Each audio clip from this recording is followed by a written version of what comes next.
Dear students, let us start the discussion on today's newspaper, that is 4th October 2016. Now there are a series of articles that are coming on surgical strikes, and today's article also analyzes what is the impact of these surgical strikes on India and Pakistan. Now the author says that the surgical strikes have definitely changed India's position vis-a-vis the Pakistan state-sponsored terrorism. But however, the strategic restraint which India has practiced till date fundamentally did not change much. So, let us analyze this situation. There are different myths in this. The first thing is, the parties and the government says that India has brought in or exposed the nuclear bluff of the Pakistan. To what extent it is true? If we carefully observe, the Pakistan's nuclear status has always kept a limitation on the strategic options before India on attacking the terrorist points in Pakistan. Now, the attack has happened on Pak-occupied Kashmir, which is technically a legitimate part of India. It is not inside or deep inside the Pakistan or within the territory of the Pakistan. So in this case, India is also very strategic to explain that it is a preemptive attack, a defensive attack, rather than a retaliation attack. It said it is an attack on the terror camps, terror launch pads, rather than saying it is an attack on the Pakistani army. So India don't want to depict it as the state and state conflict between both the countries.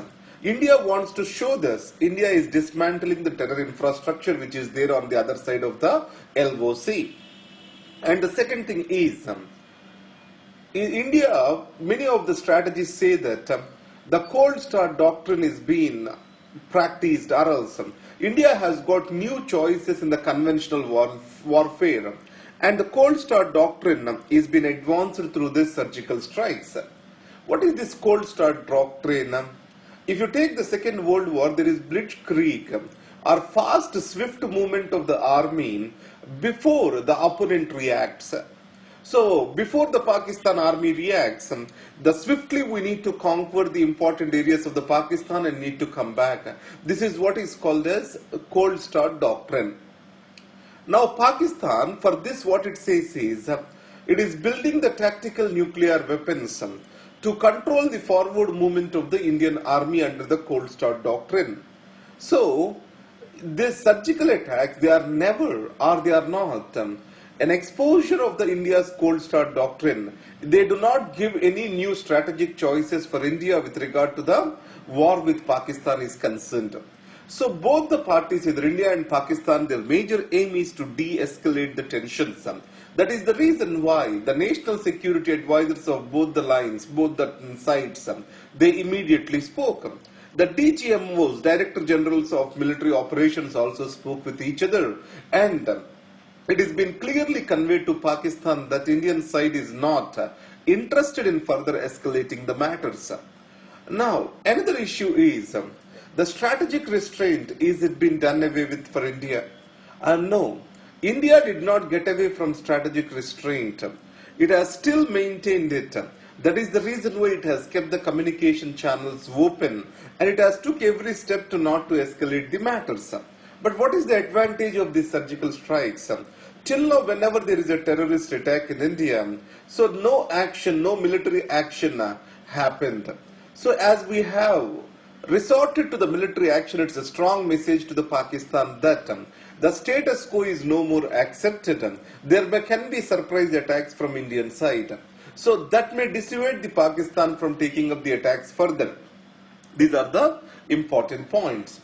Now coming to 2001 parliamentary attack and what has happened. Now the parliamentary attack in 2001, it is the inflicting point to the Prime Minister Vajpayee at that point of time.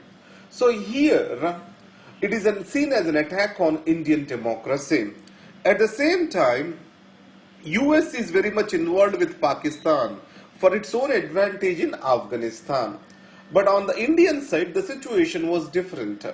In India, India wanted to move its army to the borders, and Operation Parakram was started with an expenditure of $1.2 billion. And also India considered the surgical strikes then, and Vajpayee appeared to be very much interested on them.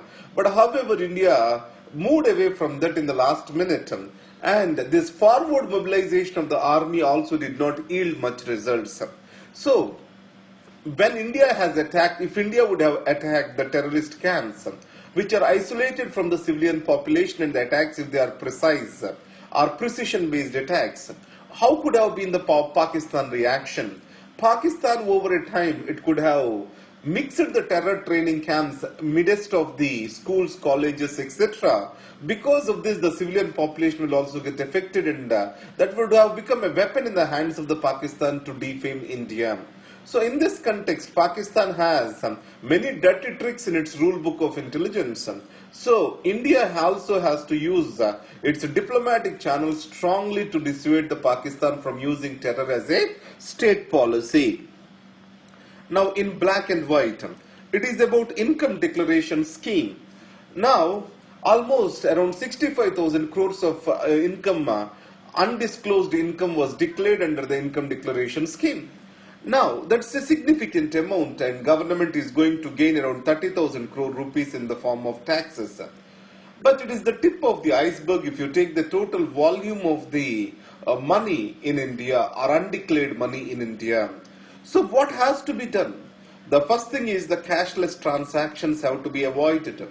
And agricultural income is the major route to avoid the tax.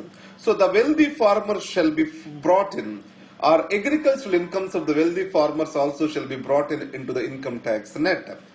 And the next one is, whenever the black money is identified, the loophole or the stringent punishments are necessary, and the tax loopholes have to be rectified for that particular matter. So India has a long way forward in dealing with the unaccounted money. Now coming to Colombia.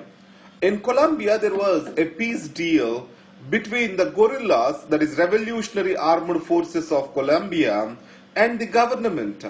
So the government of Juan Manuel Santos, so it wanted to treat these rebels who are shunning the violence with a humane touch. Now here, the peace has been brought at the cost of the justice. That is how the opposition has projected the peace deal. Almost for 5 decades, there is a gross human rights violations from both the sides. There is an excessive use of the force by the state and gross inhuman activities conducted by the rebel guerrillas. So, in these circumstances, peace appeared to be a hope for the nation. But however, in the referendum conducted, people have disliked the peace agreement with the rebels. So in this context, the only way forward is again negotiating a better deal. But however, this time, the opposition also shall be made a party to the deal, so that the deal will be long sustained and people support can be mobilized for the same. Now coming to management information systems. Now, management information systems, it shall have the data accumulation and forwarding of this information, and it also has to provide for the transparency. Now MG Narega, it is not just as a program important to India, it also has brought many innovations along with it. That is, one is social audit, the second one is the management information systems. Now understand, technology can only be a facilitator. So the technology shall be a program enabler rather than seeing it as an end in itself. So, you shall just not see it as an administrative convenience. We shall be able to solve the problems of the people, and we shall be able to achieve the ends of the program through the technology. But however, we emphasize the technology as a means rather than as an enabler of the ends. For administrative simplification or administrative ease, we use the technology rather than achieving the program ends. This has to end, and technology shall be used as an effective tool for delivery of the programs and services. In this case, there are certain problems in the use of MIS for MG Narega. The first one is, different types of classification are used in different states, and the data feeding is not worker centric.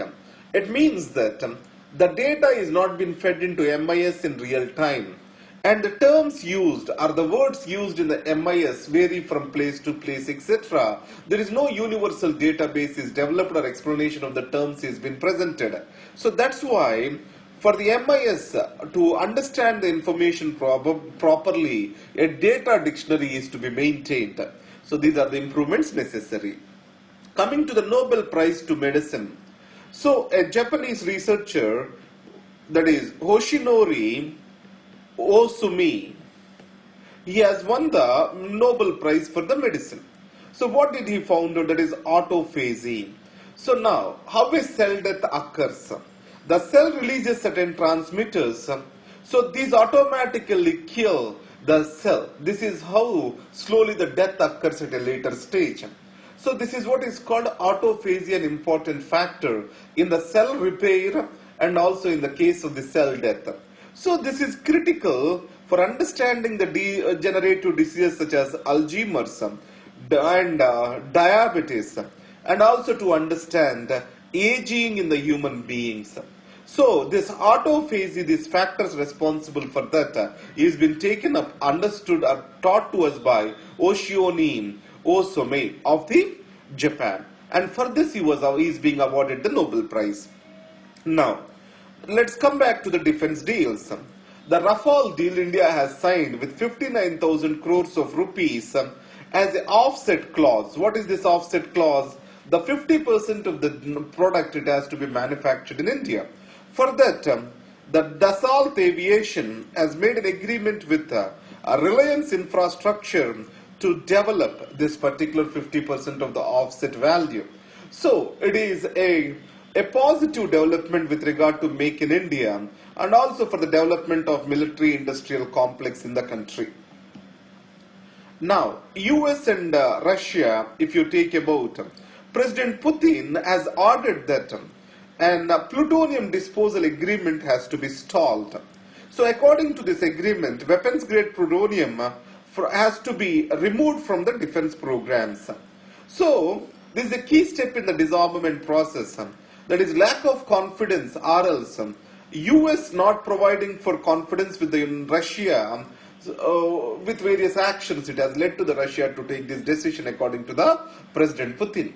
But let's see, more articles are expected to come on this and we can elaborate on this further. So these are the discussions for today. Thank you very much.